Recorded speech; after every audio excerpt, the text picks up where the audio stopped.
Hai semua, selamat datang di channel Baca Saham. Pada video ini, kita akan membahas satu topik dengan judul berikut ini. Tapi seperti biasa, semua pembahasan bukan rekomendasi dan hanya informasi. Ingat, kerugian kamu tanggung sendiri ya. Pada video ini, kita akan membahas satu saham yang sudah menerbitkan laporan keuangan Q1 tahun 2026. Selain itu, jika kamu lihat di sini, ada hal menarik terkait pembagian dividen perusahaan dan setelah cum date-nya. Oke, kita langsung bahas saja. Ini merupakan salah satu cuplikan dari komunitas Stockbit yang saya kutip pada video ini dengan kalimat seperti ini. Setuju sih postingan ini, nggak boleh terlalu positif, tapi juga nggak boleh terlalu negatif. Contoh, trauma dividen trap ADRO, akibatnya melepas pas cum date, padahal 2 kali dividen nggak ada trapnya. Jadi, seperti yang kamu tahu, kita akan membahas saham ADRO. Kamu bisa lihat datanya di sini. Untuk dividen pertama yang dibagikan yaitu dengan cum date tanggal 29 Desember tahun 2025. Pada saat itu harganya sekitar 1.945. Kamu lihat di sini, memang ada terjadi penurunan dalam jangka pendek, tapi dalam jangka panjang, per video ini dibuat harganya di angka 2.520. Artinya aman dari dividen trap. Oke, kita masuk kepada dividen kedua atau dividen final. Cum date-nya tanggal 27 April tahun 2026. Itu pada saat itu harganya di angka 2.510. Nah, saat video ini dibuat di angka 2.520. Memang setelah cum date atau ex date, harga mengalami penurunan, tapi kini sudah balik lagi. Itu artinya menjelaskan kenapa salah satu dari komunitas Stockbit mengatakan bahwa ADRO aman dari 2 kali dividen trap. Nah, sekarang kita lihat untuk beberapa informasi menarik lainnya. Oke, kita buka dulu untuk datanya. Sama seperti yang saya katakan tadi, per video ini dibuat harganya di angka 2.520. Artinya sudah turun 41% dari harga tertingginya. PBV di angka 0,89 kali. Apabila kita menggunakan 2 skenario, PBV optimis 1,5, pesimis 0,5. Ini merupakan proyeksi harganya. Silahkan kamu lihat mana yang lebih relevan. Oke, dari aspek laba, terlihat adanya kenaikan laba yang sangat signifikan di Q1 tahun 2026. Padahal seperti yang kamu tahu, ADRO baru saja atau belum lama ini, kira-kira beberapa tahun yang lalu, melaksanakan perubahan lini bisnis. Tapi labanya masih mampu tumbuh 72% di Q1 tahun 2026. Meski begitu ingat, jika dianalisasikan, labanya diproyeksikan tumbuh 17%. Kita tunggu saja data Q2 sampai Q4-nya nanti.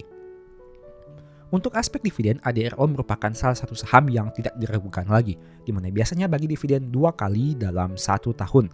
Untuk dividen tahun 2025 untuk tahun bukunya sudah dibagikan. Oke, untuk dividen yield-nya bisa kita lihat di sini. Dengan kondisi saat ini, yield-nya sekitar 10,5%.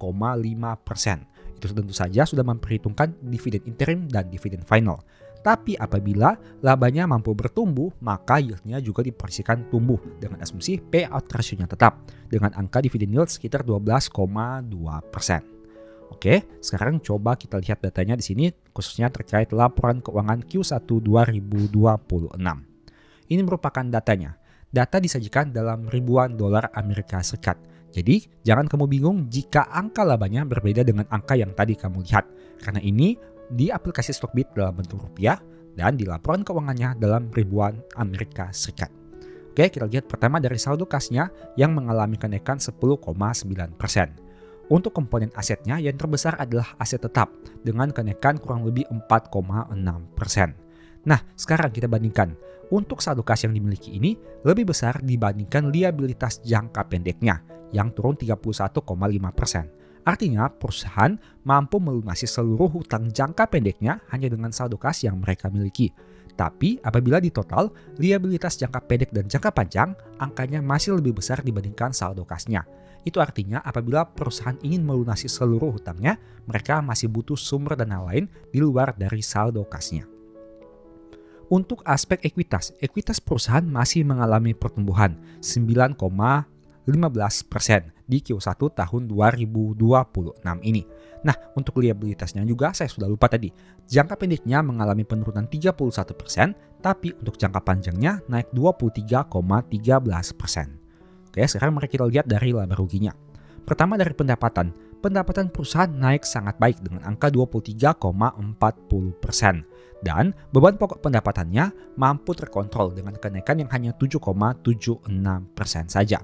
Untuk beban usaha, Beban usaha naik tipis 4,51%. Dan di sini ada yang menarik, keuntungan Ventura bersama mengalami kenaikan yang fantastis dibandingkan periode sebelumnya. Meski begitu, untuk secara nominal memang tidak terlalu signifikan dibandingkan total pendapatannya. Hal itu menyebabkan laba bersihnya mampu tumbuh dengan cukup signifikan dibandingkan periode sebelumnya. Tapi seperti yang saya katakan tadi, ini dalam bentuk dolar Amerika Serikat. Silahkan kamu konversi jika dalam bentuk rupiah. Nah, oke, dengan kondisi seperti ini, apakah saham ADRO menarik untuk dianalisa lebih lanjut? Ingat, ini merupakan data per video ini dibuat. Selain itu, untuk kondisi di anti dividend trap ini merupakan kondisi di mana dividen di tahun 2026. Kita tidak tahu ke depannya apakah kondisi yang sama bisa terjadi ataukah justru akan ada dividen trap. Untuk itu, pastikan kamu mempertimbangkan berbagai potensi profit dan resiko yang siap kamu hadapi. Video ini bukan rekomendasi tapi hanya informasi saja. Sebelumnya juga saya sudah membuat satu video yang mungkin bisa berguna. Nonton hingga selesai agar mendapat pemahaman yang pada saat ini kita akan membahas beberapa saham yang memenuhi kriteria pemilihan saham berikut ini. Yang pertama, mampu mencetak laba ratusan miliar setahun. Yang kedua, punya probabilitas kenaikan 80% di bulan Mei untuk tahun buku 2021 sampai dengan tahun buku 2025. Biasanya di bulan Mei identik dengan sell in May and go away. Tapi ternyata ada saham-saham tertentu yang punya probabilitas kenaikan cukup tinggi di bulan ini. Kita akan lihat nama-nama sahamnya sebentar. Dan yang ketiga, periode waktu yang digunakan adalah data 5 tahun terakhir. Meski begitu, saya mau disclaimer juga. Video ini bukan rekomendasi dan hanya informasi. Selain itu, data di masa depan bisa saja berbeda dengan data di masa lalu. Itu artinya kita menggunakan data acuan 5 tahun terakhir, tapi belum tentu 5 tahun depan datanya akan sama. Jual beli saham kamu mungkin saja bisa rugi. Untung rugi kamu yang tanggung sendiri. Dan ingat, selalu cross check lagi di sumber resminya. Tanpa basa-basi lagi, kita masuk saja ke dalam nama-nama sahamnya. Saham pertama adalah saham UNVR. Bisa kamu lihat di sini, probabilitas kenaikan di bulan Mei dalam 5 tahun terakhir adalah 80%. Artinya 4 tahun mengalami kenaikan dan 1 tahun mengalami penurunan. Kenaikan tertinggi di tahun 2022 dan 2024 dengan angka kurang lebih 19-21%. Tapi pernah juga turun 2,5 di tahun 2021. Secara average, kenaikan di bulan Mei adalah 8,4%. Meski begitu, kamu bisa lihat data year to date-nya di mana di tahun 2026 hingga video ini dibuat masih turun 39%. Oke, saham kedua adalah saham Cepin dengan probabilitas kenaikan yang juga 80% di bulan Mei. Pernah naik hingga 7,4%, tapi pernah juga turun 4,2%. Secara average, kenaikannya kurang lebih 3,16%. Tapi sayangnya, secara year to date, dalam 5 tahun terakhir ditambah sampai dengan data April per video ini dibuat di tahun 2026, masih mengalami penurunan harga saham secara terus-menerus. Artinya persentase kenaikannya adalah 0%. Yang ketiga, saham DSSA dengan probabilitas yang juga 80%. Pernah naik bahkan hingga 70% di bulan Mei tahun 2024. Tapi pernah juga turun 14% pada bulan Mei tahun 2021. Secara average atau rata-rata kenaikannya di bulan Mei adalah 19,5%. Jika melihat data 1 tahunnya atau year to date, maka DSSA ini cukup menarik karena sempat mencetak kenaikan yang sangat signifikan pada tahun 2021, 23, 24, dan 25 dengan persentase kenaikan harga saham di atas 100%. Tapi di tahun 2026 hingga video ini dibuat masih turun 50%. Kemudian ada saham KLBF dengan probabilitas kenaikan yang juga 80%. Pernah naik hingga 10,9% di tahun 2025 pada bulan Mei, tapi pernah juga turun 4,2% di tahun 2023. Secara average atau rata-rata kenaikan di bulan Mei adalah 2,3%. Untuk data 1 tahunnya atau year to date, pernah naik hingga 29%, tapi sejak tahun 2023 hingga April tahun 2026 hingga video ini dibuat, masih mengalami penurunan harga saham. Kemudian ada saham MEDC dengan probabilitas kenaikan juga 80% di bulan Mei. Pernah naik hingga 17,14% di tahun 2025, tapi pernah juga turun 10,4% di tahun 2023.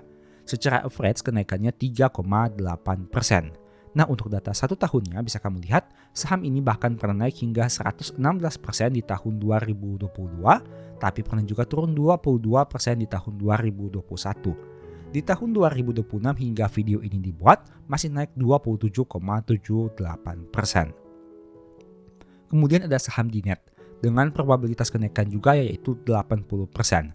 Pernah naik hingga 4,4% di tahun 2024 dengan average kenaikan 2,09%. Secara tahunan bisa kamu lihat pernah naik hingga 91% di tahun 2024 dan di tahun 2026 ini masih naik 4,14% hingga video ini dibuat.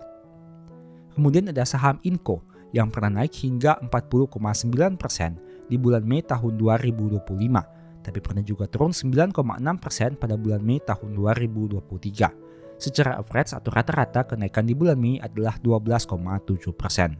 Untuk data 1 tahunnya, pernah turun 39% di tahun 2023, tapi pernah juga naik 51 dan 42% di tahun 2022 dan 2025. Untuk tahun 2026 hingga video ini dibuat masih naik 26,4%. Ada saham TBLA juga dengan probabilitas yang juga 80%. Pernah naik hingga 11,2% di tahun 2024, tapi pernah juga turun 3,3% di tahun 2021.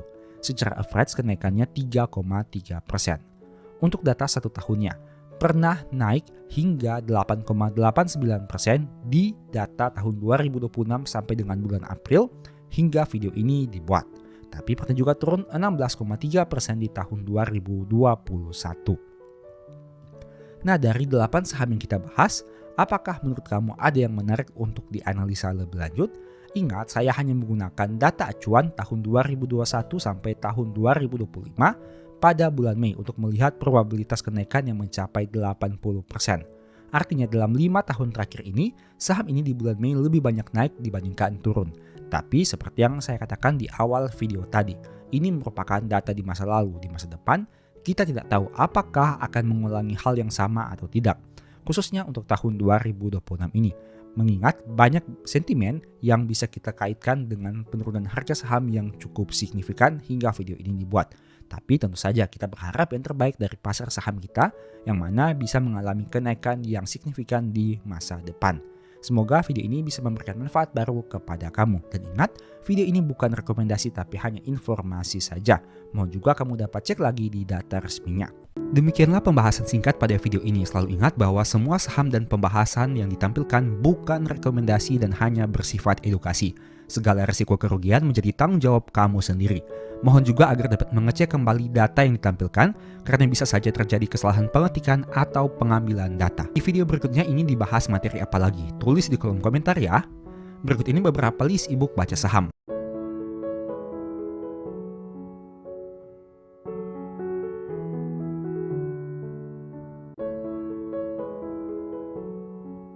Info pembelian silahkan chat saja pada nomor WA yang tercantum pada video kali ini. Sebagai informasi, kamu bisa support channel ini dengan cara melakukan pembelian produk apa saja di Shopee menggunakan link yang diklik pada video ini. Produknya bebas. Thank you.